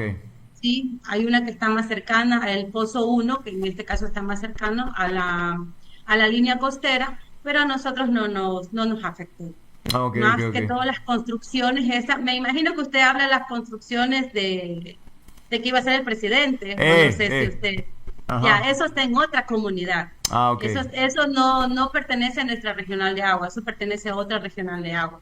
Pero ellos sí se vieron afectados por el manglar, que obviamente su presidente estuvo al frente de esta situación. Claro, claro. Y se hablaba en esa época efectivamente de alguna posible afectación a la naturaleza, ¿no? Entonces por eso Por quería, supuesto, ajá, exactamente. por eso quería preguntarle. Bueno, estamos en la parte final, Paul. ¿Cuál es, no sé, el siguiente proyecto? Adelántenos algo. ¿Qué, hay algo entre manos para más adelante? Doctor, Mire, antes que tome la palabra, me gustaría decir algo, acotar. Quería agradecer al doctor porque gracias a él y a esa aportación, él nos ayudó con el proyecto, un proyecto nuevo de la construcción del Reservorio Libertador Bolívar. Y justamente el día de ayer empezamos con la construcción, gracias a la organización Ayuda en Acción, GAT Municipal Santa Elena y Junta de Agua Manglar Alto. Es un convenio tripartito que se ha articulado y que justamente el día de ayer empezó su construcción. Y créanme que si no hubiéramos tenido este proyecto que nos entregó la Universidad de Espol, tal vez no hubiera podido ser realidad. Entonces sí me gustaría compartir esto porque realmente la comunidad está muy feliz porque era algo que habían anhelado por mucho tiempo. Esta comunidad, Libertador Bolívar, era la comunidad más lejana a nuestras reservas de agua y era la que más sufría. Entonces, con la construcción de este nuevo reservorio, nosotros hemos podido dar una mejor calidad de vida a nuestros, en este caso, a nuestros usuarios. Hay quienes Gracias, dicen, doctor. antes que hable usted, Paul, hay quienes dicen que a ratos no hace falta, ¿no? Pero también a ratos sí es importante, por ejemplo, una plaquita pequeña donde se diga esto ha sido el esfuerzo de tales entidades y finalmente este es el resultado. Me explico, para que las generaciones futuras sepan de dónde provino y finalmente el resultado. Yo creo que eso a todos quienes están involucrados les va a llenar de orgullo y también de satisfacción por la tarea cumplida. Ahora sí, le dejo lanzado eso, Gloria, usted verá qué hace. Ahora sí, Paul. Muchas gracias. Sí, Andrés, sí, una cosa que es para reflexionar es que UNESCO te da estos reconocimientos por 4 años. ¿Qué quiere decir? Que nosotros debemos trabajar para mantener esta denominación. Qué bien. No está como quien dice así regalado y que está seguro. No, no. Tenemos que trabajarlo perennemente para que esto se mantenga y es un reconocimiento pues a nivel internacional. Ya, el segundo aspecto vale decir que la comunidad que está al lado, que es Olón, ellos también quieren hacer tapes porque eso ayudaría a sembrar agua. Y ahorita aprovecho la coyuntura de su programa para comentar lo que ellos están teniendo un poquito de problemas con los personeros del ministerio. Pero todo es posible con diálogo, porque mire, el ejemplo de Manglar Alto, que lo ubica en el mapa mundial de sitios demostrativos de hidrología, dice que los tapes son una obra que ayuda a la sostenibilidad, tanto ambiental como a una sostenibilidad de abastecimiento social, porque se abastece de agua. Entonces yo pienso que ahí hay que hacer un acercamiento, dialogar y ver que algunos tapes hay que construir. De hecho, en Manga Alto, hoy por hoy tenemos un tape que es perenne, porque los otros tapes son artesanales y con la crecida se van. Pero para mantener toda esa demanda que es creciente, tendríamos que hacer unos 2 tapes más, que yo sé que Susi está trabajando con USAID para ver si se logra hacer eso. Bueno, el tiempo ha concluido. Decir que efectivamente a nivel mundial, dice esta nota de prensa, solo existen 63 de estos sitios en el mundo. Y Ecuador tiene, como ya lo decía Paul, tiene 3, en Loja, en Galápagos y Manglar Alto. Y con semejante resultado, ojalá Olón se anime y otras comunidades que puedan también empaparse. Tienen ya hecho la información, el know-how, así que puede ser que eso se transmita a quienes están interesados. Así que ojalá ocurra algo de eso, ¿no? Nuevamente, gracias a Paul Carrión, director del Centro de Investigación y Proyectos Aplicados en Espol, y Gloria Azucena Susi Malavé, presidenta de la Junta Administradora de Agua Potable Regional Manglar Alto. Muchas gracias y felicitaciones a todos. Gracias a Muchas usted gracias, también. saludos, gracias Andrés. No, a ustedes, gracias.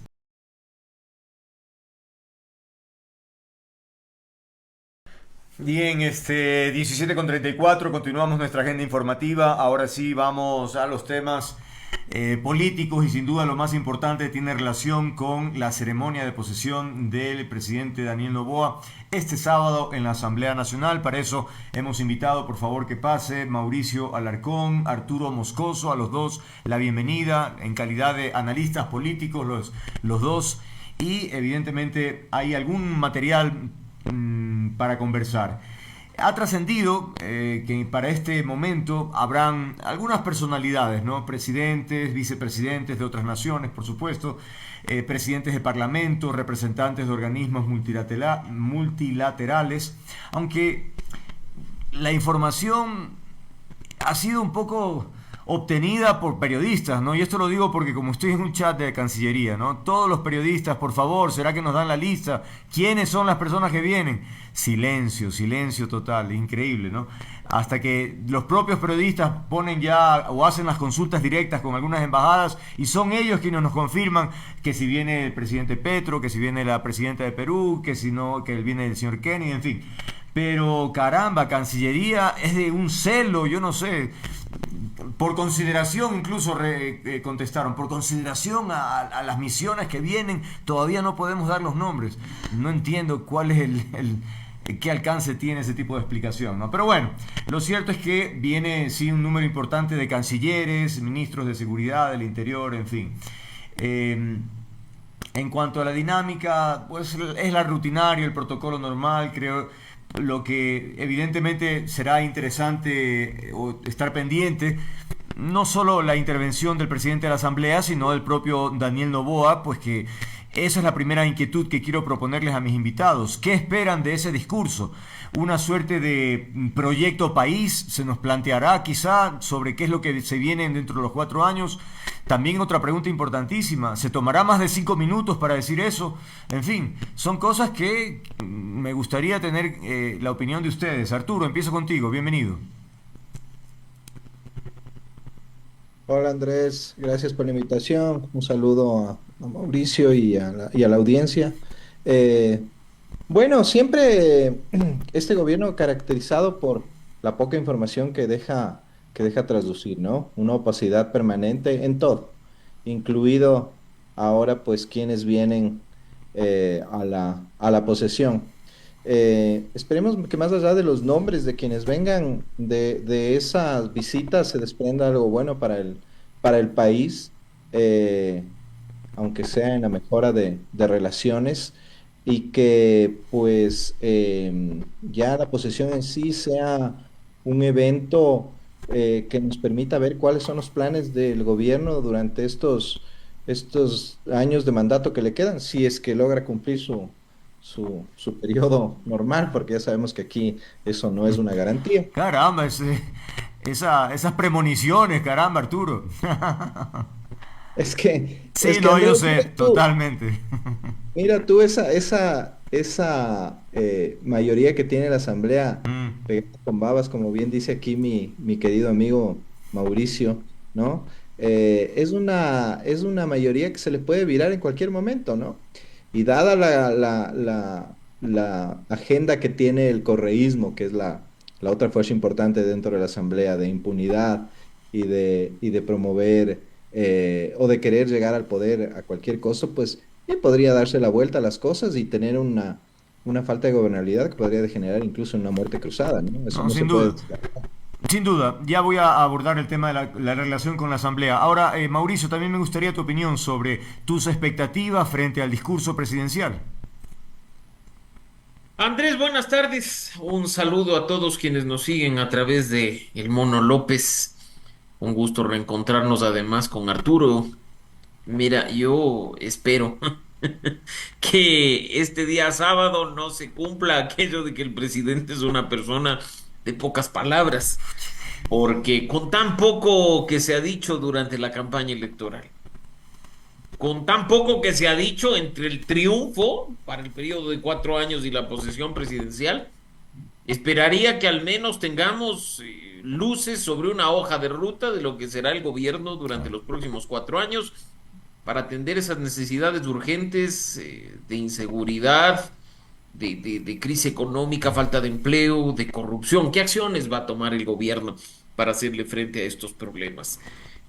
Que nos digan algo más que simplemente 10 minutos sin ni una estadística, sin ni un dato, sin nada que nos deje ver qué se hará a partir del día domingo. Debemos también tener en cuenta que ya los 18 meses de transición no son pretexto para nada, Sí. que ya esos días que generalmente se piden, 100 días, 3 meses, para poder comprender la dinámica de lo público y arrancar el gobierno, tampoco puede funcionar en Ya. este caso, y que más bien manos a la obra desde el mismo 24 de mayo, ¿no? La fiesta, las cuestiones de ceremonia y de diplomacia están bien para ese día, pero a partir del domingo 25, Claro. pues que empecemos a ver gestión pública, que es lo que el país necesita. Ok, ahora sí abordemos el tema de la relación con la Asamblea, porque bueno, en primer lugar hubo una suerte de triunfo de ADN del bloque a propósito de obtener los votos que requería para la nominación de autoridades. 77 votos, probablemente en algún momento máximo 80, pero que efectivamente, como decías Arturo, no garantiza prácticamente mucho que digamos, ¿no? El propio Ricardo Patiño hablaba de una mayoría pegada con baba. Entonces el desafío sin duda del bloque de ADN tendrá que ver, por ejemplo, si algún rato puede llegar a los 101 votos, que sería la mayoría calificada, pero eso lo veo medio complicado. Pero bueno, en definitiva, ¿cuál es tu análisis sobre esa relación de los bloques? Bueno, lo que comentaba antes, ¿no, Andrés? Justamente una mayoría coyuntural, una mayoría que no se sostiene ni en programas ni en planes a largo plazo, ¿no? Como suele ser aquí, lamentablemente, en nuestra política, ¿no? No sabemos además qué hayan acordado en este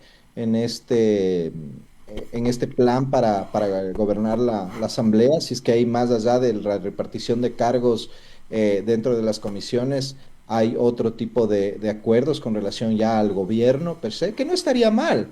El tema de las alianzas funciona así en cualquier gobierno presidencial o parlamentario, ¿no? Las alianzas políticas se manejan de esa forma. Pero que nos dejen saber qué es lo que está en juego.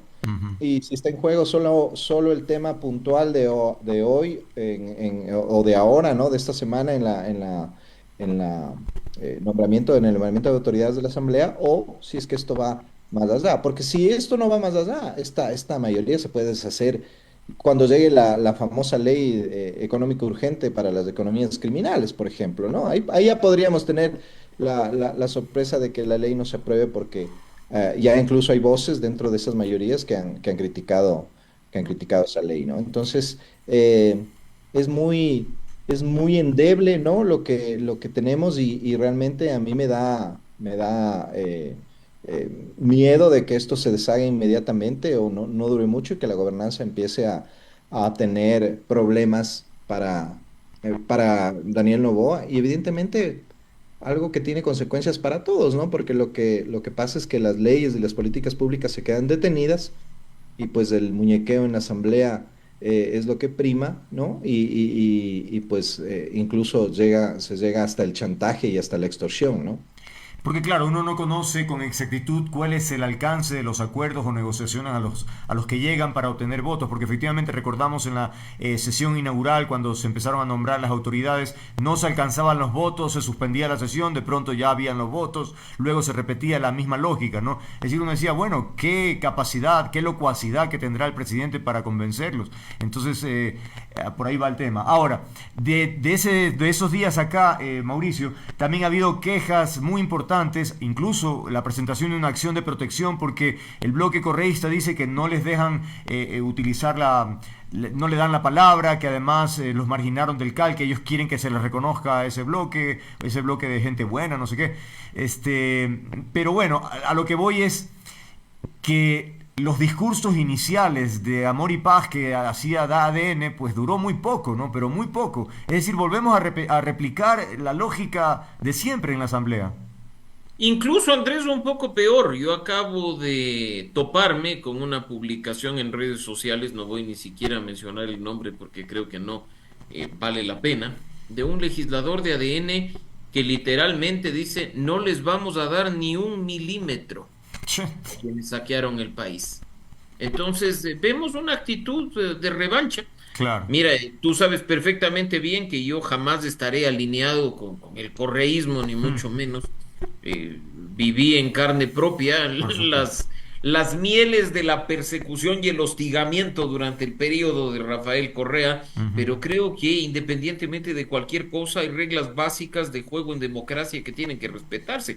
Mira que incluso en 2013 cuando la Revolución Ciudadana, torciendo igual las reglas de juego, cambiando el código de la democracia, Dog y demás, se hizo con 100 de los 137 escaños, reconoció a la oposición y le entregó una vocalía en el CAL a Creo, que apenas tenía 10 legisladores. Ricardo Moncayo ocupó esa vocalía, Mm. de lo que recuerdo. Y ahora con 66 legisladores, siendo legalmente una bancada, se les deja por fuera violando lo que dice la ley orgánica de la función legislativa. Pero mira, yo creo que estamos frente a más de lo mismo. Los discursos bonitos de ahora sí trabajamos, esta es una asamblea distinta, se quedarán en eso. Mm. Discursos y verborrea de la que ya nos tienen acostumbrados.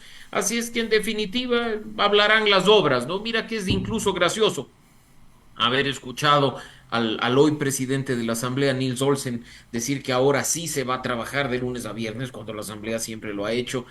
A mí me gustaría mucho más decirle ahora sí vamos a estar pendientes de lo que hacen nuestros compañeros de bancada, porque del periodo que acaba de terminar, 4 de los 5 asambleístas faltones pertenecen a la bancada de ADN, ¿no? Y ya que lo mencionas, hay quienes dudan que la madre del presidente de la República esté motivada para ir todos los días a trabajar a la Asamblea. Es decir, que ahí hay una, vamos a ver, no nos adelantemos, pero también hay esa presunción de que algo de eso puede ocurrir. Entonces, ¿ante eso qué? Bueno, Arturo, ahora, en el caso del presidente, eh, uno esperaría, de hecho, cuando ganó la reelección, anuncios mucho más radicales en términos de cambios, de nombres, de presentación de proyectos. Nada de eso, por allí algún cambio, pero realmente no de fondo, ni algo muy contundente, ¿no? ¿Crees que todavía haya espacio para eso? Porque no da luces como que si hubiera esa intención. Bueno, como decía Mauricio, esperemos a ver qué dice mañana. Yo en lo personal no creo ni espero que diga nada muy de fondo. Yo creo que nuevamente se limitará a un discurso Vacuo. corto y quizá un poco emocional, pero más allá de eso, no creo que profundice en nada más, ¿no? Y vamos a seguir a oscuras en cuanto a los planes que tenga el presidente para estos próximos 4 años. ¿No? Tenemos ya el tema de la ley, de esta ley para el combate de la economía criminal. Veamos si es que a la final se aprueba o no. Y el tema de las reformas, ¿no? Las reformas constitucionales. Ya el ministro de la Gasca ha dicho que por ahora descartan el tema de ir a una asamblea Al constituyente. constituyente, ajá. Eh, Veamos que si algo dice de esas reformas, qué es lo que va a hacer. Las reformas creo que son positivas porque esta constitución necesita reformarse Ujú. pronto, ¿no? Sobre todo ese bodrio que es el Consejo de Participación Consejo. Ciudadana y evidentemente el sistema de partidos. Pero reformar el sistema de partidos también le toca a ADN y yo no creo que el presidente se meta en eso, lamentablemente. Pero yo no creo, nos va a tocar ir adivinando qué es lo que quiere decir el presidente, porque dudo mucho que mañana haya discursos muy a profundidad, dudo mucho que mañana nos digan una línea, nos planteen una hoja de ruta del gobierno, eh, porque esa ha sido la tónica desde que se posicionó y creo que se sienten al menos de ellos que les ha servido, ¿no? Para el gobierno, el proyecto de ley económico urgente, Mauricio, sin duda es un puntal, a propósito de lo que dicen, es la lucha contra el crimen organizado. Sin embargo, aquí en este programa hemos tenido algunos análisis desde el punto de vista de la seguridad, de la economía y también de derechos humanos, y en todos expresan dificultades en ese proyecto. En el de defensa de derechos humanos, la posibilidad de una discrecionalidad sobre cómo deben actuar Fuerzas Armadas sin que rindan cuentas y, en fin, una serie de problemas. Entonces, no parece ser que sea un documento que fácilmente obtenga el respaldo, ¿no? Es decir, ahí yo creo que va a haber bastante problema, parecería, Mauricio. No sé qué opinas. Mira, yo en cambio discrepo contigo, Andrés, porque hemos visto en estos días que incluso contra la lógica, el sentido común, no se diga contra la Constitución y la ley, mandan los votos y mientras tengan los 77 aprobarán lo que sea. Mira que hay un tema elemental, que es el de la unidad de materia dentro de los proyectos de ley de Por urgencia en ejemplo. materia económica, que hubiera fundamentado que el CAL no apruebe lo presentado por el presidente, pero no, pues lo aprobaron de forma unánime, se tomaron una foto bonitos y sonrientes. Entonces yo te digo, creo que estamos bajo esa lógica perversa que ya vimos en acción en 2013, solo que ahora han cambiado los colores. Me atrevo a decir ni siquiera los nombres, porque hay algunos que incluso están repetidos y hoy lavándose la cara, escudándose en el partido de gobierno. Así es que, te digo, es muy probable más bien, y yo creo que algunos estamos, como se dice coloquialmente, hechos al dolor de que el proyecto de ley finalmente se apruebe y que más bien lo que corresponderá es iniciar las acciones del caso ante la Corte Constitucional para que pues esa instancia vea la compatibilidad de lo aprobado con el régimen constitucional vigente. En el caso, Ah, algo pasó ahí con tu audio, Mauricio. Mauricio, algo pasó. Mauricio, algo pasó con tu audio. No sé si aplastaste algo. Creo que no nos escucha. Sí. Mauricio, ¿me escuchas? A ver, ¿me escuchas? perdón, ahí no Ahí te está. escucho. La última parte no te escuchamos, pero bueno, era la última parte. Te quería acotar rápidamente algo. Ok, sí, efectivamente lo que tú mencionas puede salir incluso si hubiese alguna negativa por el Ministerio de la Ley, porque es un tema económico urgente, de manera que bueno, Así es. ya pasa. Tal vez lo que quise mencionar es que el impacto de esa norma va a generar, digamos, alguna problemas, no sé si problemas, o inconvenientes sociales, o reclamos por todo lo que puede ocurrir cuando se aplique. No sé si me explico. Sí, indiscutiblemente sí, por eso es que hay que estar, Andrés y amigos, muy atentos de lo que ocurra. Y creo que en eso coincidiremos con Arturo, que sin duda hay que procurar que las cosas se hagan de la mejor manera, más allá de que se cuente con los votos o de que se diga que hay mayoría, ¿no? Esperemos que haya un poco de respeto a las instituciones y podamos tener, sobre todo, me atrevo a decir, garantía durante este periodo de los derechos y libertades, no de los delincuentes, sino de los ciudadanos. Ok, ahora Arturo, tú mencionabas el tema de la constituyente. ¿Estás conforme con este cambio a propósito de la mayoría en la Asamblea? Finalmente que no tengamos que ir a esa constituyente en términos por todas las reflexiones de orden económico, político, social, en fin, que implicaba meternos en semejante tarea. ¿Es la mejor opción? Y si es así, ¿cuál es el alcance para lograr estos cambios de los que hemos hablado? Bueno, sí, en efecto, nosotros junto con Mauricio nos opusimos en el foro, junto con los compañeros del foro de la compañeros y compañeras del foro de la democracia, ¿no? A que se llame una constituyente porque no era el momento, no es fácil llegar a ese proceso, tampoco se pueden saltar pasos como pretendía el gobierno y pretendían Claro. algunos voceros o pseudo voceros del gobierno, ¿no? Y que podría haber degenerado en una constitución peor que la que tenemos ahora, ¿no? Y que después de un costo altísimo para el país, ¿no? Y que podrían, ¿no es cierto?, atacarse las falencias de la constitución, que son muchas, ¿no? En esto Mauricio también me dará la razón, porque es una constitución bastante mala, ¿no? Eh, pero que puede reformarse bajo Mm. una reforma parcial, ¿no? Que para el gobierno será mucho más fácil llevarla a cabo, incluso si esta mayoría se mantiene y que nos podría justamente dar soluciones a los temas más álgidos o más complejos que tiene la Constitución, que esperemos que sepa entenderlos también el gobierno, porque también el gobierno ya nos presentaron una consulta que en el fondo era bastante floja, muy, muy floja. No había realmente Bueno, preguntas muy de fondo en esa consulta. Creo que una de las preguntas, incluso que a mí me pareció importante, perdió, ¿no? La de la flexibilización laboral, que creo que es importante, sin caer en la precarización, por supuesto, pero creo que es importante dar nuevas formas o revisar las formas de contratación en el Ecuador y ponerlas a tono con la realidad mundial.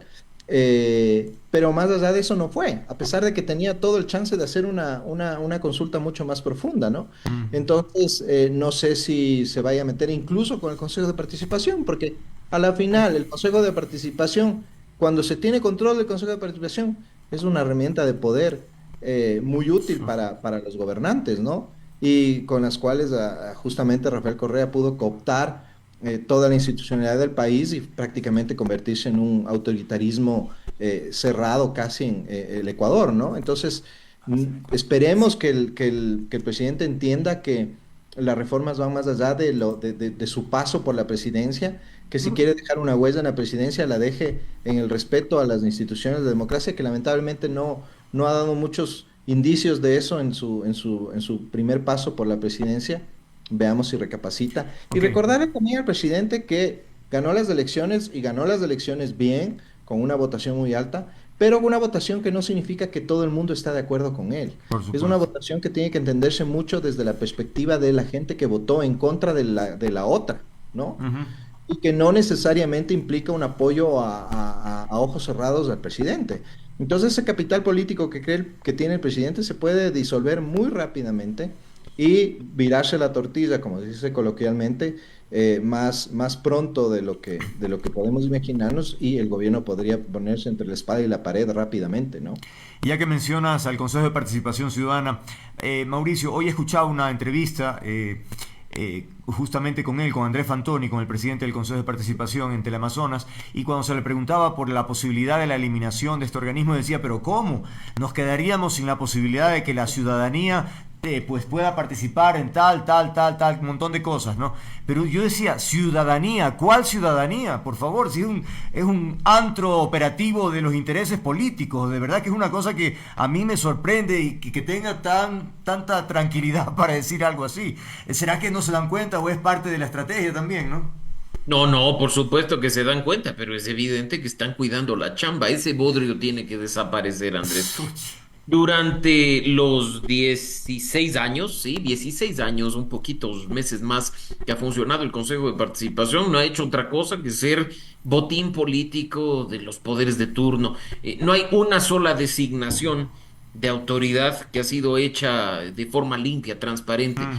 Y me refiero a los 16 años, porque acá no Imagínate. se trata de selectivamente decir unos sí, otros no. No, no hay una sola autoridad designada por el Consejo de Participación en 16 años que haya sido producto de un proceso transparente. Increíble. Y pues yo prefiero que se maneje de una forma bastante transparente en el juego político, ejecutivo, legislativo o en la forma tradicional de designación antes de seguir como hasta el día de hoy. Hemos emitido un comunicado hace unas horas con CNE prorrogado, defensor encargado, Tribunal Contencioso Electoral prorrogado, Fiscalía encargada. ¿De qué hablamos, por favor? Increíble. Un Consejo de Participación Ciudadana que ha tenido que 16 años después darse cuenta que el problema ha sido el reglamento de las comisiones ciudadanas. Ahora sí, hemos corregido 16 años después. Que no nos quieran ver la cara de idiotas. Perdóname, Ah. Andrés, pero acá estamos frente a una institución que, como lo dijimos en el año 2008, cuando entró en vigencia la Constitución, buscaba ser parte de la corte imperial del hiperpresidente. Y eso es lo que ha seguido siendo durante todo este tiempo. Concentradora de poder, manipulada y vendida a los poderes políticos de turno, más de lo mismo. Ese bodrio tiene que desaparecer. Para ello, además, ojo, no se necesita constituyente. Si hay voluntad política y si este gobierno que dice tener mayoría, además de voluntad, quiere hacer bien las cosas, que desaparezca esa institución y volvamos al sistema tradicional que les aseguro es mucho más transparente que esa novelería que tanto daño nos ha hecho durante todo este tiempo. Claro. Ahora, Arturo, en términos de comunicación, es decir, ¿cómo ves esta historia? En momentos de campaña, cuando se hacía una crítica al gobierno, se decía, bueno, es que son correístas, qué sé yo. Me pregunto, ¿crees que mantengan esa lógica? Es decir, que quien haga observaciones o críticas o sugerencias al gobierno será que responde a una línea de oposición. Es decir, ¿cómo manejar eso? Porque si no va a ser un dolor de cabeza esta historia. A mí me Sí, preguntan, a ti, Andrés. Arturo, sí. Pues sí, claro, o sea, sí, lamentablemente ya hemos tenido de eso algunas muestras, ¿no? Cuando desde el Foro de la Democracia nos hemos opuesto a ciertos temas, ¿no? Ya se nos ha tachado de correístas, cuando muchos o la mayoría de los que estamos ahí en ese foro fuimos perseguidos y vilipendiados por Rafael Correa y por sus acólitos, ¿no? Así que no es cuestión de quién está en el gobierno, sino de cuestión de defender principios, ¿no? Y lamentablemente eso no lo entiende mucha gente, ¿no?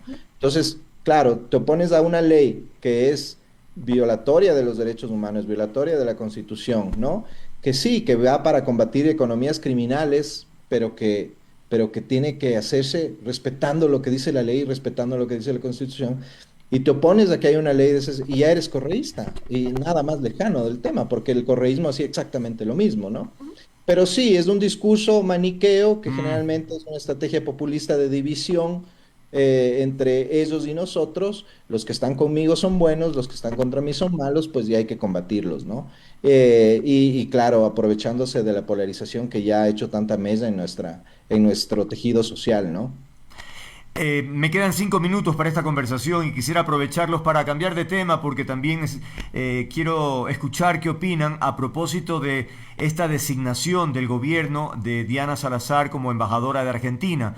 Por un lado, la gente dice, bueno, con el perfil de ella, qué bien, pero por otro, y esto no sé si ustedes tengan alguna información, alguien decía que algo así, porque además el beneplácito estaba inmediato y el gobierno argentino de inmediato dio el beneplácito, eso no es de un día para otro.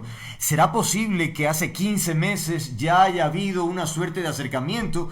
Porque eso sí me parece que sería, caramba, palabras mayores, Mauricio. Mira, yo el día de ayer precisamente en el grupo que hemos mencionado a lo largo de la entrevista en el foro de la democracia decía, ¿qué tan independiente puede actuar una autoridad que hace 15 meses ha sido promovida por el gobierno y nominada como embajadora, representante del Ejecutivo en un país, que ha recibido además el beneplácito de dicho país y que se mantuvo la información en reserva hasta el día de ayer? Es decir, ¿tú crees o tienes alguna certeza de que efectivamente son esos 15 meses? Pero está en el decreto ejecutivo, Andrés, no es un Ah, invento fíjate, no he nuestro. visto, no. Si tú revisas ¿Ya? el decreto ejecutivo, y lo voy en este Wow. momento Por favor, a es revisar que y a yo pensé leer que en el textualmente. comentario de alguien que leía en redes dije No, 15 meses, no no. creo. Decreto ejecutivo firmado ayer por Daniel Noboa en uno de sus considerandos dice que mediante letra DNERE-PLA número 46/2024 de 29 de enero de 2024, Upa. el Ministerio de Relaciones Exteriores, Comercio Internacional y Culto de la República Argentina comunicó que se ha concedido el beneplácito de estilo para la designación de la señora Lady Diana Salazar Méndez como embajadora extraordinaria y plenipotenciaria de la República del Ecuador ante el gobierno de la República Argentina. Letra, documento, de 29 de enero de 2004. Andrés, ¿cuántos meses han pasado desde entonces? Claro. La señora ya había sido designada y había obtenido el beneplácito. ¿Con qué independencia investigó el caso Olón la señora Salazar? Qué bárbaro, claro. Chuta, qué fuerte eso, ¿eh? Qué fuerte, realmente, puchica. Arturo, ¿qué comentar al respecto? Bueno, apenadísimo porque creo Sí, que ¿no? aquí diferimos en algunas cosas con Mauricio con relación al papel que ha tenido la fiscal.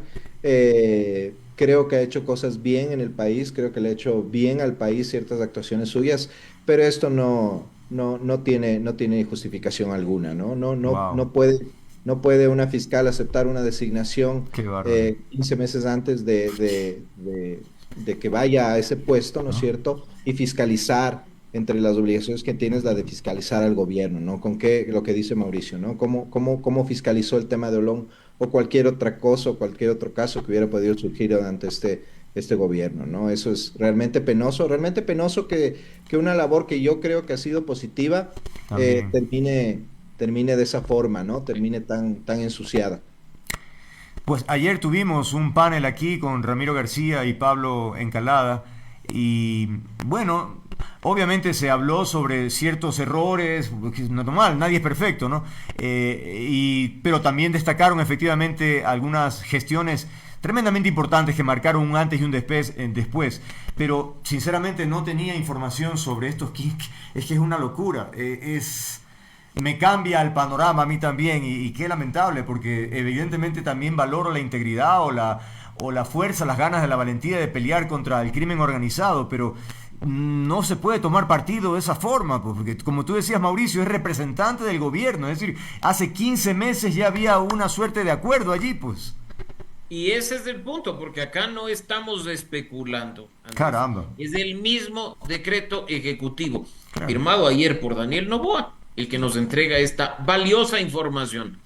De nuevo, felicito a la señora Salazar por haber tocado fibras sensibles, por haber además dado al país casos tan importantes como Arroz Verde, Purga, Plaga, pero me pregunto, ¿con qué independencia la señora, por ejemplo, investigó o arrancó la investigación del caso Lon, del caso Progen y de tantas cosas que se ha denunciado desde enero de 2024 hasta mayo de 2025?